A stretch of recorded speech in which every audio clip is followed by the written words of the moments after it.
बात कर रहे हैं हम इस वक्त जो मुल्क की सियासी सूरत हाल है उसमें लेवल प्लेइंग फील्ड का वर्ड यूज़ किया जा रहा है। दूसरी तरफ मुफाहमत की सियासत जो है वो पर एक बार फिर उसकी बात की जा रही है। हमें सुनते रहे हैं हम कि मुफाहमत की सियासत और फिर मज़ाहमत की सियासत होती रही एक अरसा।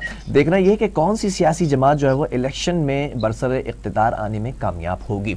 हमारे साथ जो मोअज़्ज़िज़ मेहमान मौजूद हैं, मैं एक तरफ चलूँगा जुल्फ़िकार अली बदर साहब के साथ। जानिब जुल्फ़िकार साहब, जानना चाहूँगा कि खुर्शीद शाह साहब ने भी कहा कि मियां साहब ठीक जरूर करें मुल्क को, लेकिन किसी के कंधों पर चढ़कर मत आए। जरा ये बताइएगा कि पीपल्स पार्टी जो नून लीग के खिलाफ बयानियां इस वक्त बना चुकी है, नैरेटिव बना चुकी है, क्या इसका फायदा पंजाब में होने जा रहा है? देखिए, असल बात यह है कि खुर्शीद शाह साहब को पता है कि किस तरीके से मियां साहब को फैसिलिटेट किया जा रहा है, इसी वजह से उन्होंने ये बात की। उसके बाद आपने क्या चीज पूछी? मैं यही पूछ रहा हूँ कि ये जो बयानियां, ये जो नैरेटिव इस वक्त पीपल्स पार्टी का बिल्ड हो चुका है, इसका फायदा पंजाब में होगा? ये नैरेटिव नहीं है, ये नैरेटिव नहीं है। ठीक है, ये पीपल्स पार्टी की लीडरशिप जो है वो हकीकत पे मबनी बात कर रही है। ठीक है, this is not the narrative. Peoples Party ने जब पंजाब में या इलेक्शन कैंपेन में जाना है तो वो बेसिकली हमने अपनी आइडियोलॉजी पे, अपनी फिलॉसफी पे और मैनिफेस्टो पे जाना है। हमने प्लान लेके जाना है कि हमारे पास क्या लोगों के रिलीफ देने के लिए क्या इकोनॉमिक पॉलिसी है, क्या पॉलिटिकल हल है लोगों का, आवाम का, पाकिस्तान के लिए। फिर उसके बाद हमने टेक्नोलॉजी की बात करनी है, हमने सोसाइटी को बेहतर करने की बात करनी है, हमने इकोनॉमी को बेहतर करने की बात करनी है, हमने एनवायरनमेंट को बेहतर करने की बात करनी है, हमने लीगल रिफॉर्म्स की और इदारों के मामलात को बेहतर करने की बात करनी है। तो पीपल्स पार्टी का ये कोई प्रॉब्लम नहीं है इस किस्म का कि पीपल्स पार्टी इस नैरेटिव को लेके चले। ये जो पीपल्स पार्टी के लीडर्स जब बात करते हैं वो बात हकीकत पे मबनी होती है और वो मियां साहब को बता रहे हैं। चले जुल्फ़िकार साहब, मुझे एक बात बताइएगा, इस्तेमाल ना हो जाए। मुझे एक बात बताएं। एक तरफ तो ठीक है, ये बात हो गई, दूसरी तरफ नवाज शरीफ की अगर बात कर ली जाए तो मुफाहमत का भी लफ्ज़ इस्तेमाल किया जा रहा है। तो क्या लगता है मुफाहमत की सियासत एक दफा फिर परवान चढ़ेगी? और अगर परवान चढ़ती है तो क्या इससे नून लीग को नुकसान पहुंचेगा क्या, या फिर पीडीएम का जो नैरेटिव था उसी को अगर लेकर चलते तो फायदा होता? देखिए, असल बात यह है कि जो पीडीएम का नैरेटिव था वो पीपल्स पार्टी का नैरेटिव नहीं था। ठीक है, और पीपल्स पार्टी का अपना नैरेटिव है और पीपल्स पार्टी जब भी इलेक्शन में जाएगी वो अपनी बात करेगी। लेकिन ये जो मुफाहमत की बात होती है, ये मुफाहमत इसी बात के ऊपर है कि तमाम पॉलिटिकल पार्टीज चाहे वो एक दूसरे के मध्य मुकाबले जाके इलेक्शन लड़े, उनको एक प्लेटफॉर्म पे इकट्ठा होके बात करने की जरूरत है कि आपस में बातचीत के जरिए फ्री फेयर ट्रांसपेरेंट इलेक्शन के हवाले से मतलब तो ये मुफाहमत का फायदा किसको होगा?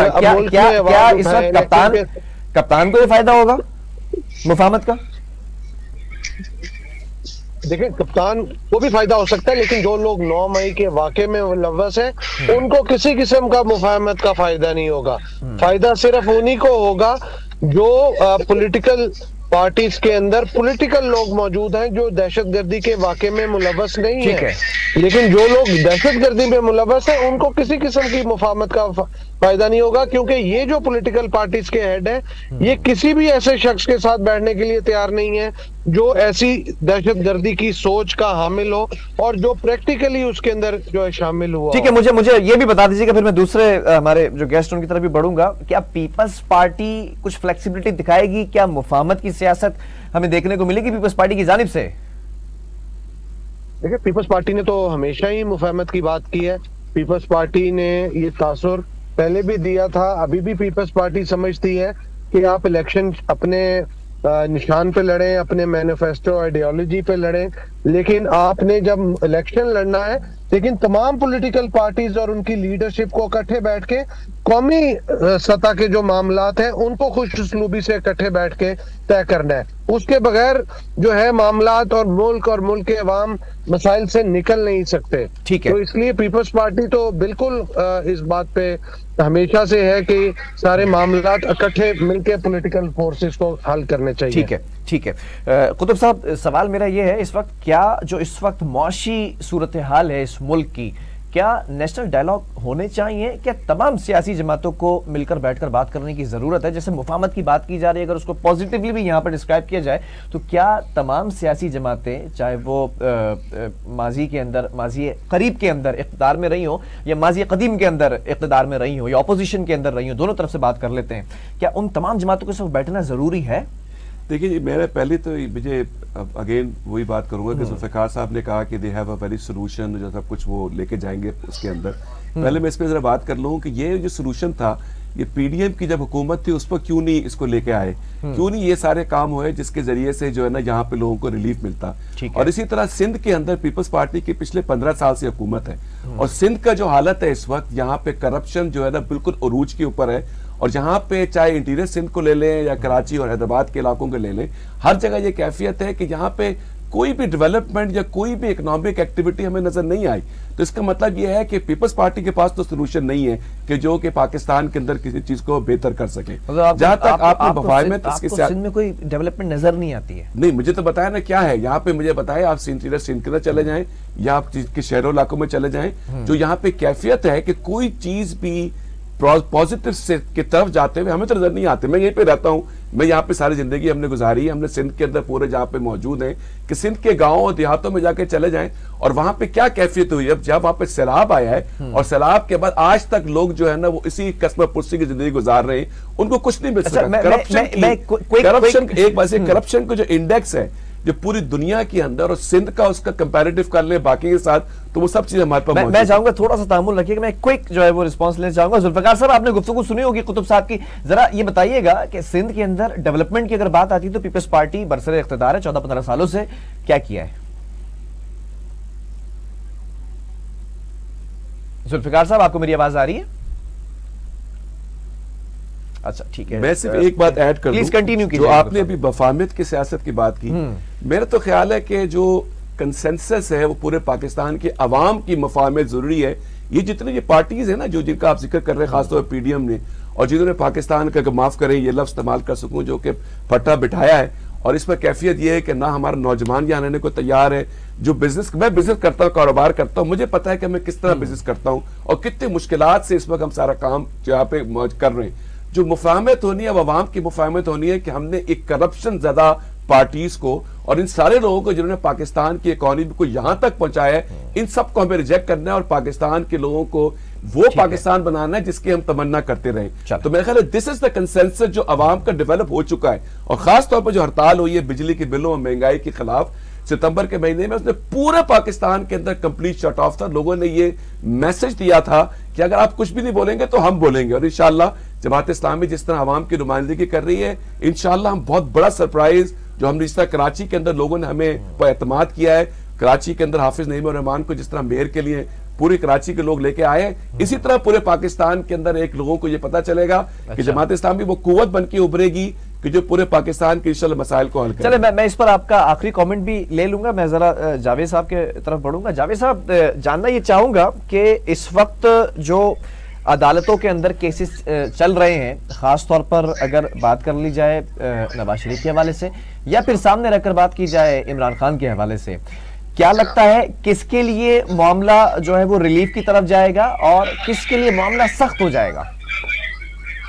देखिए, जब पीडीएम की हुकूमत थी और अदालतें इंडिपेंडेंटली काम कर रही थी और अपनी सौदीद के मुताबिक और अपनी क्रिमिनल प्रोसीजर एक्ट के मुताबिक फैसले कर रही थी, उस पर शहबाज शरीफ साहब का ये मौक़िफ़ था कि एक लाडले को रिलीफ दिया जा रहा है। ठीक है, हर बात में लाडला कहा जाता है, तो मेरा ख्याल से ये है, अब जाती ख्याल ये है कि लफ्ज लाडला जो है वो अदालतों के लिए एक वो कायम हो चुका है और लाडला वक्तन फवक्तन अदालतों के लिए बदलता रहता है। किसी के कहने पर वो अल्लाह जाने कौन लोग हैं जो ये लाडला बदल देते हैं और अदालतें उस लाडले के लिए काम करने लगती है।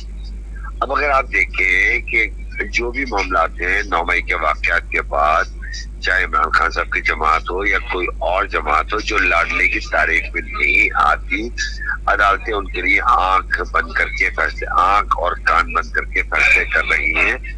और जो लोग आज के लाडले हैं उनके लिए जो फैसले हो रहे हैं वो अमुन्नास के सामने है। बिल्कुल मैं ये समझता हूँ कि बहुत बुरा वक्त है कि अदालतें किसी के कहने पे या किसी की डिटेक्शन पे अपनी उन इक़दारों को कायम नहीं रख पा रही जो एक अदालत का काम है। अदालत का काम ये होता है कि उस सबको काजी वक्त को भी अपने सामने पेश करने की हुकूमत दे, मतलब ताकत रखती हो। लेकिन आज जो नवाज शरीफ का साहब के साथ जिस किस्म का रिलीफ दिया जा रहा है, तो मैं बताऊं कि शहबाज शरीफ साहब कहाँ हैं, मौजूद हैं, ये कहें कि अदालत में लाडला बदल गया है, अदालतें वही हैं, लाडला बदल गया है। जब रूल ऑफ लॉ की बात होती और पीटीआई को रिलीफ मिलता था उन किसी बातों का कि हर अदालत जानती है कि कौन सा मुकदमा किस तरह कायम किया गया है, किस तरह रियासती तौर पे कायम किया गया है, तो अदालतों को रिलीफ देती थी। शरारी साहब जरा कुछ आखिरी मिनट्स रह चुके हैं, मैं जरा इस पर भी सवाल करना चाहूंगा। साइफर केस के अंदर अगर बात कर लें कप्तान इमरान खान की या फिर खिलाड़ी शाह महमूद कुरैशी की पर्दा जुर्म आयद कर दिया गया, क्या पीटीआई के लिए मजीद मुश्किलात सामने आने वाली हैं? देखिए, हर केस जो होता है वो शहादत का होता है। अच्छा, अगर शहादत मुकम्मल आ जाती है और अदालत अपना कोई राय कायम करती है तो उससे कोई दो राय नहीं होती। लेकिन यही अदालत अगर एक मुजरिम को, सजा याफ्ता मुजरिम को हिफाजती जमानत दे देती है, यानी कि प्रोसीडिंग बेल दे देती है, उसको उसका केस विड्रॉ कर लेती है और दीगर लोगों की बातें करती है, तो ये सवाल निशान अदालत पे उठता है। ये सवाल निशान अदालत पे उठता है कि गरीब आदमी कहाँ जाए, तो हर आदमी समझेगा कि शायद अदालतें जो है किसी के ज़ेरे असर काम कर रही है।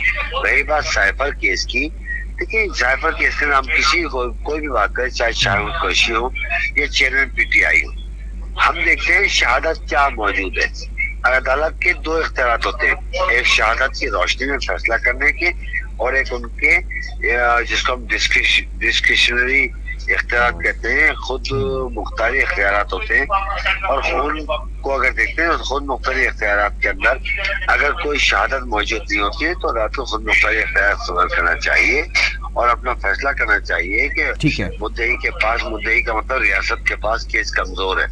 लेकिन बज़ाहिर हमें ये नजर आता है कि रियासत अदालत जो है वो रियासत के उन मुक्तदिर कुव्वतों के साथ खड़ी है जो कि अदालत को नहीं होना चाहिए और अदालत को बाइख्तियार होकर और बजाय इसके सिविल सर्वेंट के काम करे, अदालत को बतौर काजी काम करना चाहिए।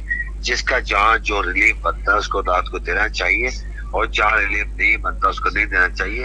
एक मुजरिम को गौर से कहे, मैं जोर से लगा कह रहा हूँ कि एक मुजरिम को अगर अदालत रिलीफ देती है, इसका मतलब ये है कि अदालत किसी के कहने पर काम कर रही है, अदालत अपनी मर्जी से काम नहीं कर रही।